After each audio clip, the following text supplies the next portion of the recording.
김태우 전 검찰 수사관의 폭로에서 시작된 환경부 블랙리스트 의혹을 둘러싼 검찰 수사가 속도를 내고 있습니다. 검찰은 블랙리스트 작성 과정에 청와대가 개입했는지 들여다보고 있습니다. 취재기자 연결합니다. 차유정 기자. 네, 사회부입니다. 네, 검찰 수사 상황부터 정리해 주실까요? 네, 이른바 환경부 블랙리스트 의혹은 지난해 말 김태우 전 검찰 수사관의 폭로로 시작됐습니다.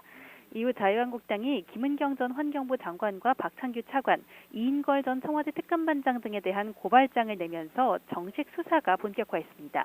검찰은 의혹을 제기한 김 전 수사관을 5차례에 불러 조사했습니다. 지난달에는 환경부 차관실과 감사관실, 인천에 있는 한국환경공단도 압수수색했습니다.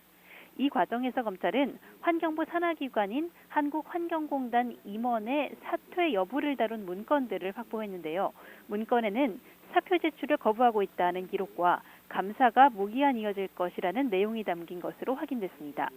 경위 파악을 위해 검찰이 지난달 말 박창규 환경부 차관을 불러 조사했고 김은경 전 환경부 장관의 자택도 압수수색했습니다. 이달 초에는 김 전 장관을 직접 불러 표적 감사나 사퇴 압박이 있었는지도 조사했습니다. 조사 결과 이런 정황을 뒷받침할 환경부 관계자들의 진술을 확보했고 환경부 감사관실 컴퓨터에선 장관 보고용 폴더에 사퇴 여부를 담은 문건이 담겨 있던 것까지 확인된 것으로 알려졌습니다. 검찰은 직권남용 혐의를 받는 김 전 장관의 출국을 금지했습니다. 또 김 전 장관을 추가 소환해 조사할 예정인 것으로도 전해졌습니다. 네, 검찰 수사가 김은경 전 장관과 환경부를 넘어서 이제 청와대를 향하고 있죠. 네, 그렇습니다. 검찰은 지난 15일 이인걸 전 청와대 특별감찰반장을 불러서 조사했습니다. 14시간에 걸친 강도 높은 조사였습니다. 검찰은 이 전 반장을 상대로 특감반 운영 방식과 보고 체계를 확인했고 민간인 사찰과 환경부 블랙리스트 작성에 이 전 반장이 관여했는지도 조사했습니다.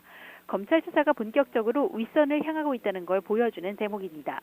여기에 청와대 인사수석실이 개입했다는 의혹까지 추가로 제기된 상황에서 수사 끝은 윗선인 청와대를 향할 수밖에 없을 것으로 보입니다. 수사를 맡은 검찰 관계자는 청와대 수사와 관련해 직답을 피하면서도 상식적인 선에서 생각해달라고 밝혔습니다. 청와대는 이를 정면으로 반박하는 입장을 내놓았네요. 네, 그렇습니다. 김의겸 청와대 대변인이 기자들에게 문자 메시지를 보냈습니다. 김 대변인은 산하 공공기관에 대한 관리 감독 차원에서 작성된 각종 문서는 체크리스트일 뿐이라고 반박했습니다. 그러니까 통상적인 업무 중 하나라는 겁니다.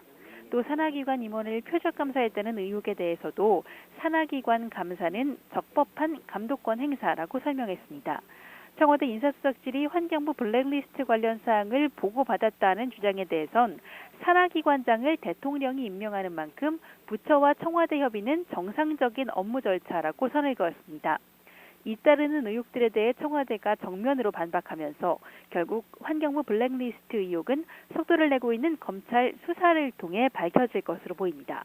지금까지 사회부에서 전해드렸습니다.